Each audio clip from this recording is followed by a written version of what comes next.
talagang magkaisa tayo sa araw ng eleksyon, May 12, 2025.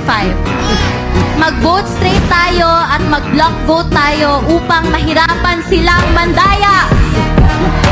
Suportahan natin ang PDP laban senatorial slate o mas kinikilalang Duterte. Daghang salamat kay Wa Minyogae. Sa mga kabataan, hinihikayat ko kayong magbantay sa mga boto dahil dito nakasalalay ang kinabukasan nating lahat.